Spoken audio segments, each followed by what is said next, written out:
Okay, so now we want to look at establishing relations, the difference between marketing and selling. Okay, and the thing is that this is 100% of business. Establishing a relationship with your client, speaking with the client is marketing, right? Instead of staying out of touch trying to sell to your client 24/7, they're going to get tired of you. They're going to delete you and block you, especially if you're trying to sell the same product with the same advertisement over and over and over and over. Even if you're using different advertisements, nobody wants to see the same product. Just like you don't want to eat the same bowl of cereal for breakfast every single morning, they don't want to see the same product every time they wake up and are scrolling through their newsfeed, right? So, like we talked about a second ago, what is a platform made for? These social media platforms, what are they made for? They're not made for selling your products. And people only get on the internet for two reasons, okay? Either entertainment or information, not selling my product or buying my product, right? So you have to think the difference between marketing and selling. First of all, what is selling? Okay, selling is the act of actually, exchanging cash or exchanging another value for a product, right? And then you think about marketing. What is marketing? This is a hard question to answer, okay, for most entrepreneurs. But the thing that you have to think whenever you're marketing and building relationships with clients, okay, are you here to help your clients, or are you here to take their client or your client's money, okay? If you're here to take your client's money, you're probably selling products 24/7. And if you're here to take their money, I can't help you. Everybody's goal is to sell a product. Everybody's goal is to get rich. Everybody's goal is to become a millionaire. But the only way that you can do these things is if you help your clients. This is real world. This is actual, really, the things that happen in the world. Okay, people want help. They don't want to see you make money. Okay, so you have to think about this whenever you are marketing. Okay, and now we're going to talk about exactly what marketing is and what marketing does for us and how it helps us with building client relationships.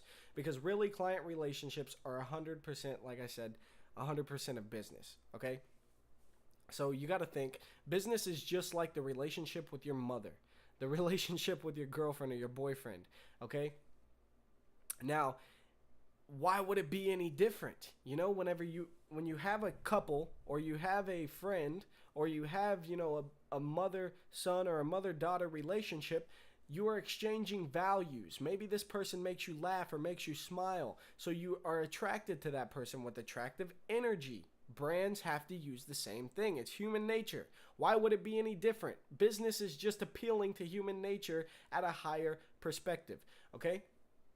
So marketing, number one, is the management process responsible for identifying, anticipating, and satisfying customer requirements. Notice that this didn't say anything about anticipating, satisfying customer requirements for making profit or for selling a product. No, it says management process responsible for identifying, anticipating, and satisfying customer requirements.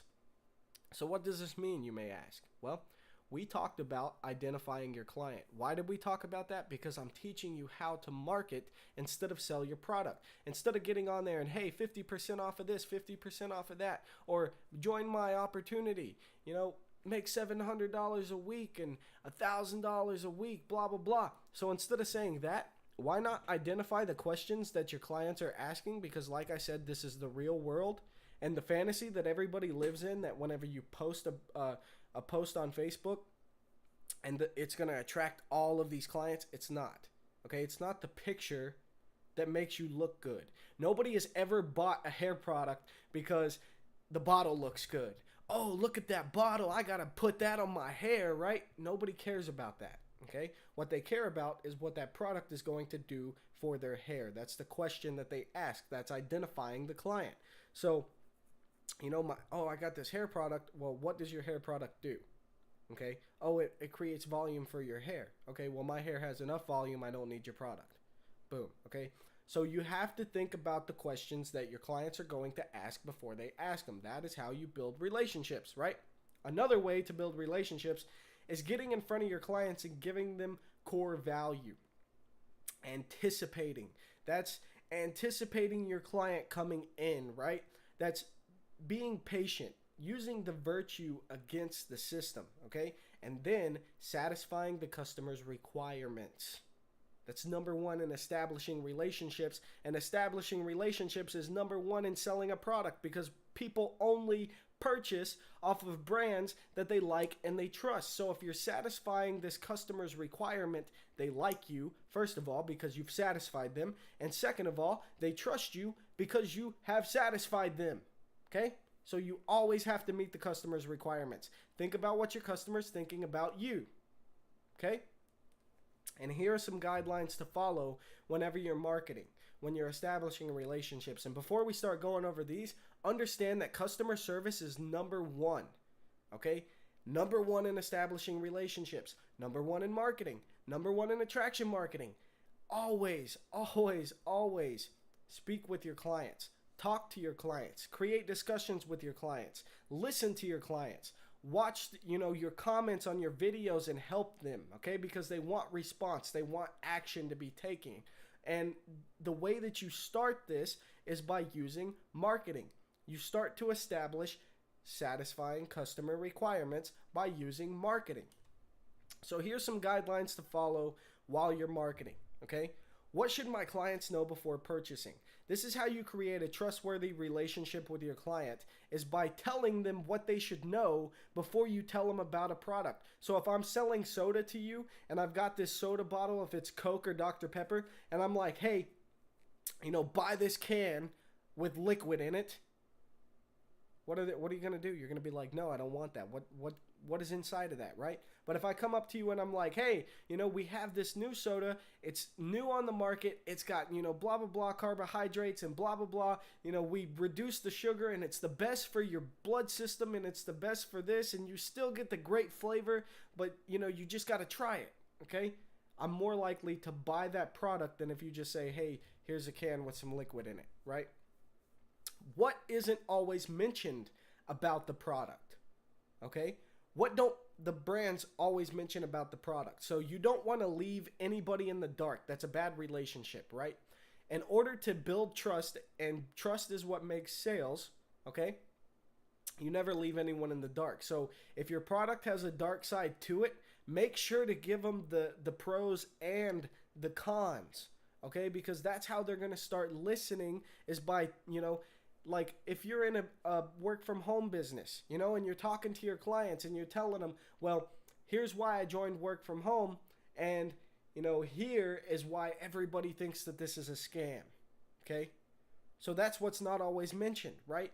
People don't always say, oh, this business is a scam. They don't want to even say the word scam because they're driving people away. Well, that's actually what drives them to you, because they trust what you're saying if you're going to be that real with them, right?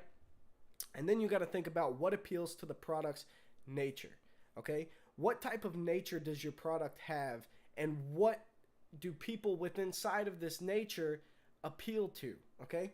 So like we said, if we're drinking or if we're selling soda, okay, but it's low carb soda, then what appeals to low carb soda, right? Diabetes, right?